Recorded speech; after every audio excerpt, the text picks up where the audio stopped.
Hello guys, welcome back to another video.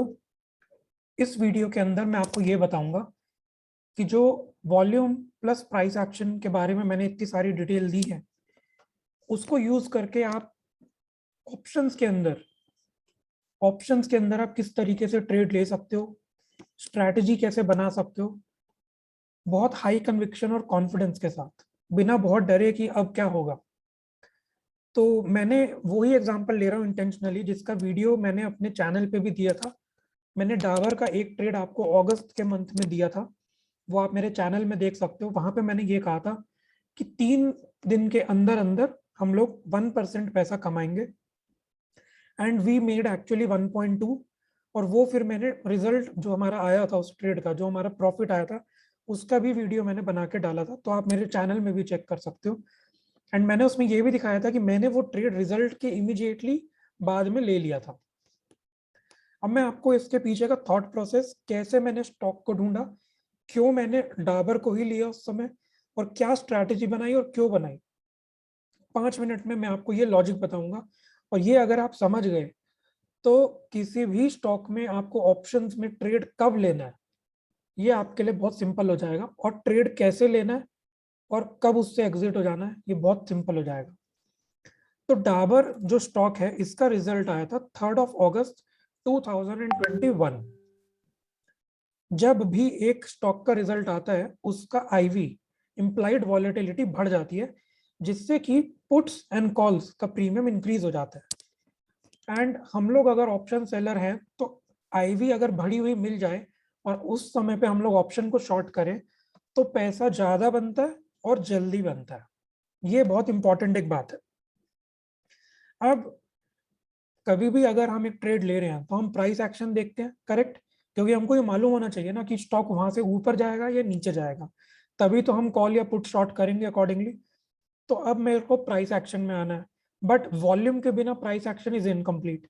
तो price action को volume से combine करके मैं क्या एनालाइज करूं कि मैं ऑप्शन का एक ट्रेड बिठा सकूं। तो उस दिन मैंने डाबर का ट्रेड लिया था, ठीक है।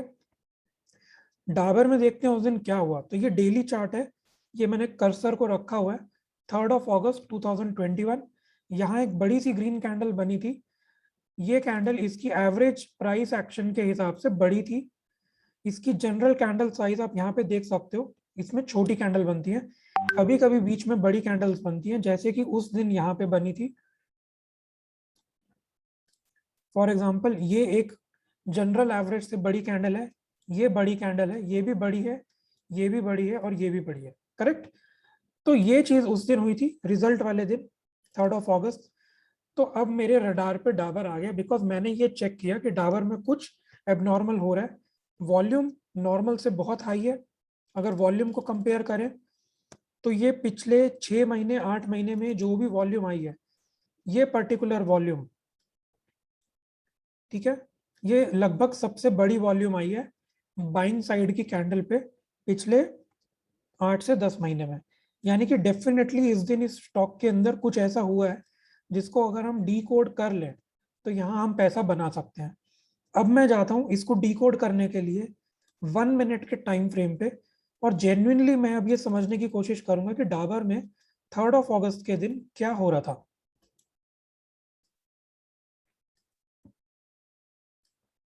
सो दिस इज 3 अगस्त, नीचे आप डेट देख सकते हो। तो मोर और लेस डाबर में क्या चल रहा था, पूरा दिन ये स्टॉक जो है यहाँ पे फ्लैट था।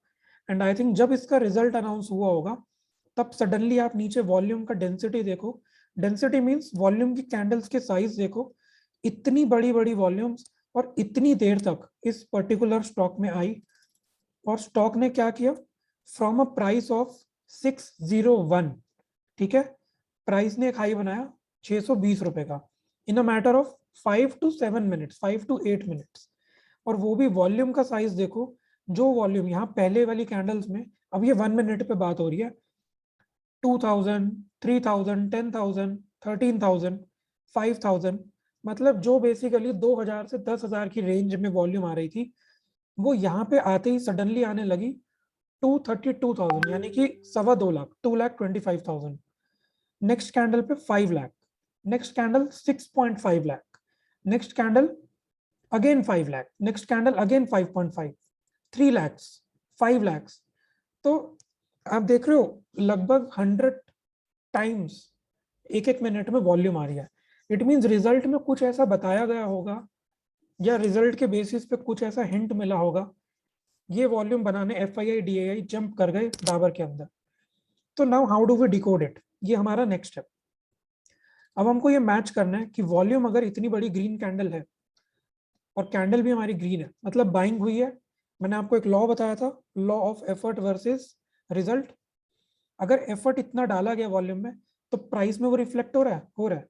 इतनी वॉल्यूम के साथ बाइंग करी गई तो इतनी बड़ी प्राइस के अंदर एप्रिसिएशन भी हुई, प्राइस इंक्रीज हुआ। नेक्स्ट कैंडल पे उससे ज्यादा वॉल्यूम डाली गई तो यहाँ पे उससे ज्यादा प्राइस इंक्रीज हुआ। इस तरीके से अगर हम इस जोन को देखते हैं तो वी कैन ओवरऑल से, ठीक है, ये 3-4 कैंडल पे बाइंग हुई, एक कैंडल में सेलिंग हुई। ऑफ कोर्स सारे एफआईआई एक साथ तो बाइंग करते नहीं है, किसी ने खरीद के रखा होगा, किसी ने अब खरीदने का मूड बनाया। हजारों की क्वांटिटी में एफआईआई हैं, इंस्टीट्यूशंस हैं, बड़ी बड़ी ब्रोकिंग फर्म्स हैं। Similarly more than 20-25 mutual funds हैं, उनकी थाउजेंड्स ऑफ स्कीम्स हैं सब मिला के। तो किसी ने कहीं परचेज करी, किसी को इतना प्राइस में एप्रिसिएशन मिला जो पहले से लेके बैठा है, तो उन्होंने कुछ पार्शियल प्रॉफिट बुक किया, इसलिए ये बीच में एक आधी रेड कैंडल है। बट ओवरऑल प्राइस हमारा पहुंच गया 601 से 620, वॉल्यूम्स हमारी पहुंच गई 2-4-5 हजार 10,000 से लेके 5-5-6-6 लाख हर एक मिनट में। तो ये हमको एक ओवरऑल क्लैरिटी देता है माइंड में कि फ्रेश बाइंग डाबर में उस समय करी गई है। बस इतना हिंट मेरे लिए काफी है, बिकॉज मैंने पहले भी बोला है, एफआईआई लोग अगर इतना लाखों शेयर्स का ट्रेडिंग है, then you multiply by price. 600 रुपए में 5 लाख क्वांटिटी कितने करोड़ या अरब समथिंग पहुंच जाता है, आई डोंट नो, इतना मैथ्स नहीं चल रहा मेरा। बट जस्ट इमेजिन अगर अरबों खरबों रुपए 5 से 10 मिनट के टाइम फ्रेम में किसी स्टॉक में डाला गया है, that means they have some confirm news, they have with them some confirm evidence कि ये स्टॉक आने वाले टाइम में अपसाइड जाएगा। बस इतना ही मुझे जानना था, मैंने ये जान लिया।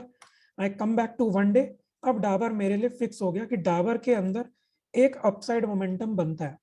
सो now I wait for the candle to close, और नेक्स्ट डे की ओपनिंग के बाद मैं इसमें एक व्यू बनाऊंगा कि डाबर में मुझे क्या स्ट्रैटेजी डिप्लॉय करनी है।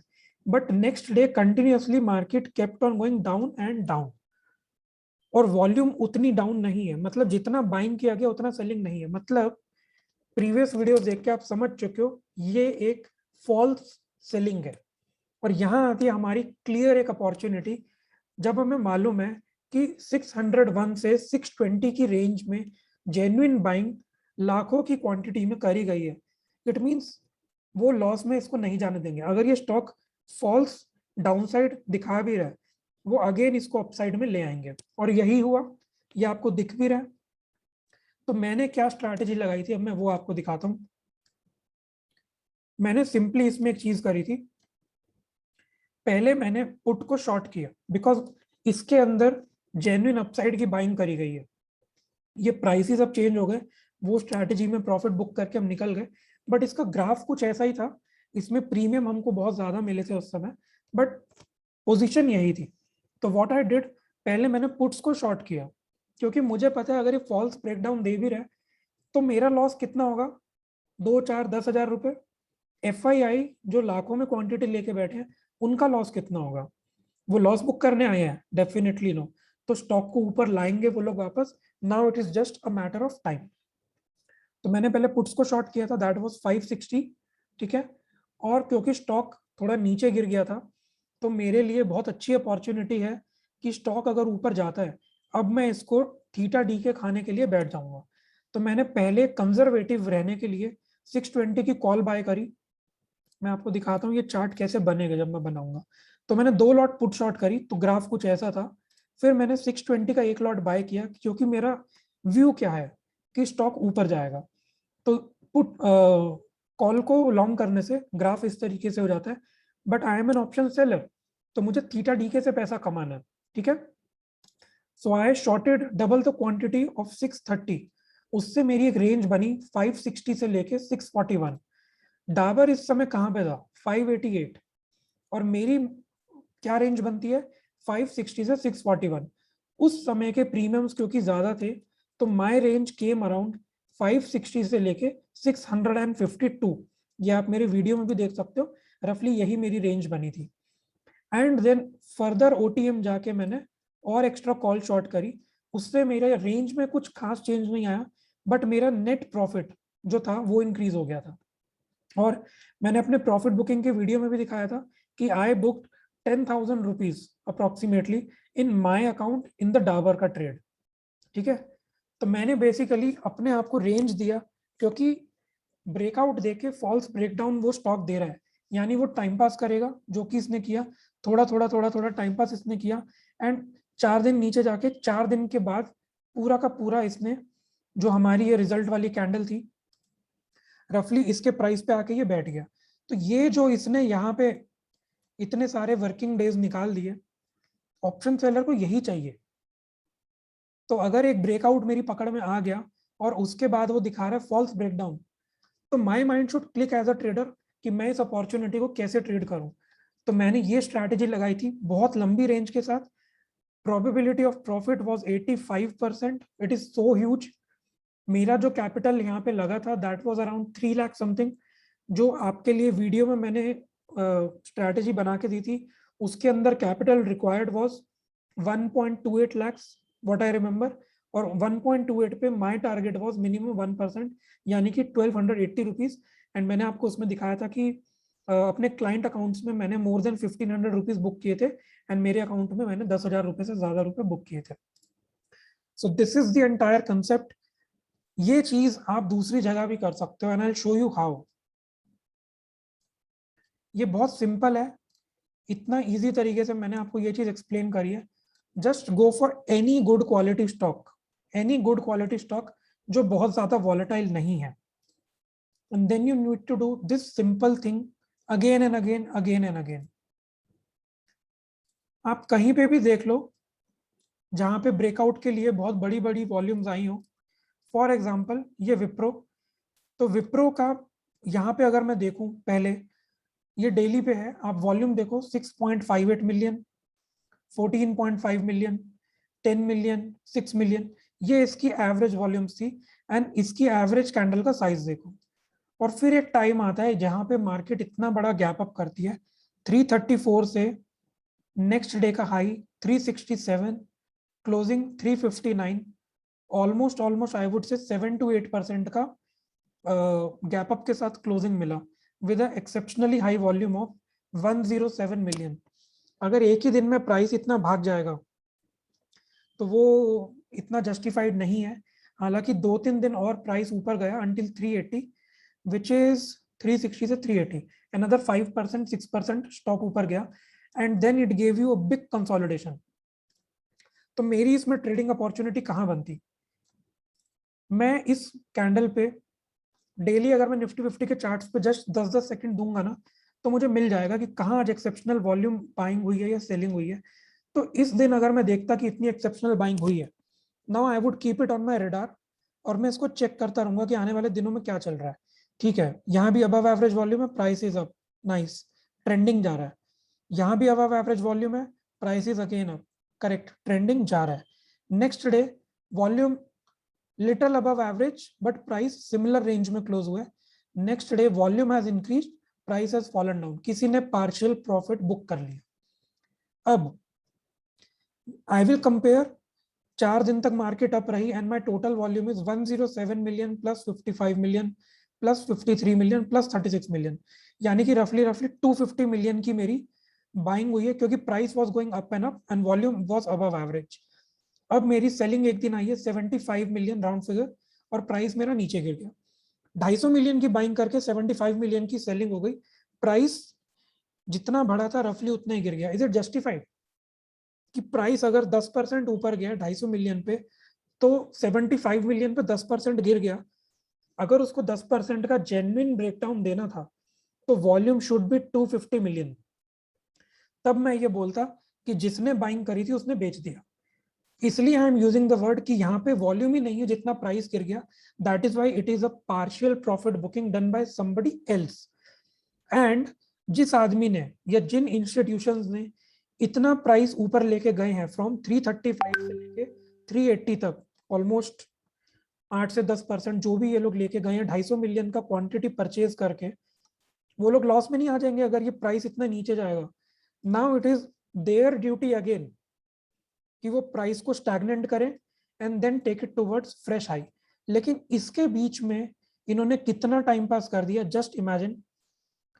15 अक्टूबर से लेके 22 दिसंबर, 2 महीना and 1 week, 2 months and 1 week, same price range में कंसोलिडेशन।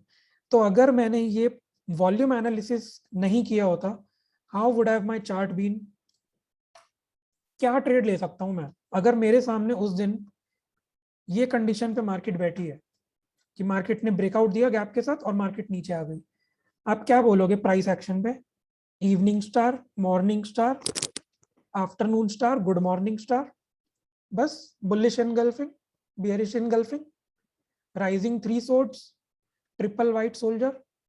आप प्राइस एक्शन में फंस जाओगे भाई, कुछ नहीं कर पाओगे। आपको भी पता है मैं सच बोल रहा हूँ इस वक्त, एंड मेरे को तो मालूम ही है, विदाउट वॉल्यूम आपका यहाँ पे कुछ नहीं बनता है।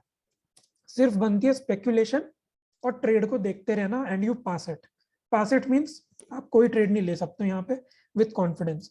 लेकिन वॉल्यूम ऐड करने से यू नो ये पार्शियल प्रॉफिट बुकिंग है, ये ब्रेकडाउन नहीं है। एंड अगर आप यहाँ पे 350 के लेवल पे सेम स्ट्रैटेजी लगाते, नीचे से पुट्स को शॉर्ट करते, यहां से ब्रेकआउट शुरू हुआ है, दिस इज 326, सेफ साइड में 320 या 310, अगर आप ज्यादा कंजर्वेटिव हो, पुट्स को शॉर्ट करते, देन नेक्स्ट हमारा ओवरऑल व्यू विप्रो के अंदर लॉन्ग है, तो मार्केट ब्लाइंडली ना भाग जाए, यहाँ पे एक 370 या 360 कॉल को लॉन्ग करते, ताकि अगर ये वायलेंटली भागने लगे तो पहले कॉल में आपको प्रॉफिट मिले। क्यों मैंने ऐसा बोला? ये मेरी एक कॉल लॉन्ग है ना, इसलिए ये राइजिंग चैनल यहाँ पे बन रहा है। अगर ये कॉल मैं लॉन्ग नहीं करूंगा तो मेरा चार्ट ऐसे फ्लैट बनेगा, मेरा max profit is going to be probably 8000, but violent move आएगी तो it is not going to give me profit, मेरे को डीके से ही पैसा मिलेगा। लेकिन एक कॉल ऑप्शन अगर, क्योंकि मेरा net view is long in this particular Wipro, अगर मैं एक कॉल ऑप्शन लॉन्ग रखता हूँ, उसके बदले में 2 कॉल ऑप्शन फर्दर ओटीएम के शॉर्ट कर देता हूँ, तो ये ऐसा चैनल बना देते हैं यहाँ पे। अगर गलती से एक्सपायरी तक चैनल के अंदर फंस गया, I make jumbo amount of money, jumbo, huge. तो the same thing I am suggesting here, 360 का कॉल लॉन्ग करके प्रोबेबली 390 या 400 के 2 बेचते थे या 3 बेचते थे, 2.5 महीने तक स्टॉक ने कुछ नहीं किया। रेकरेंट ट्रेड्स आप ले सकते थे, एक एक्सपायरी खत्म हुई, exit, same same strategy again लगा दो। अभी भी ब्रेकआउट नहीं आ रहा, सेम स्ट्रैटेजी अगेन लगा दो। अभी भी ब्रेकआउट नहीं आ रहा, सेम स्ट्रैटेजी अगेन लगा दो। यहां ब्रेकआउट आया, एग्जिट, बस एग्जिट, दूसरा स्टॉक ढूंढो।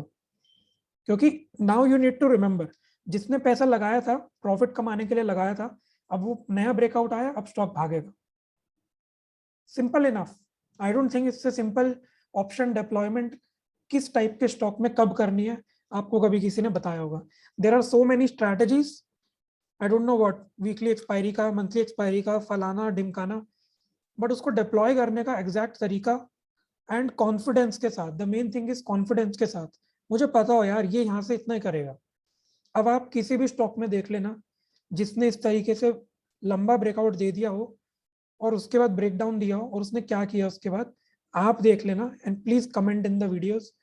आई थिंक 100 में से 99% of times you will find this option deployment strategy works. Nifty 50 में तो 110% वर्क्स। चलो, आई होप आपको वीडियो अच्छा लगा होगा। Please like this video, subscribe this channel, ताकि मुझे पता लगता रहे कि आपको ये इन्फॉर्मेशन काम आ रही है। That is it in this video guys, मिलते हैं अगले वीडियो में। Until then bye bye.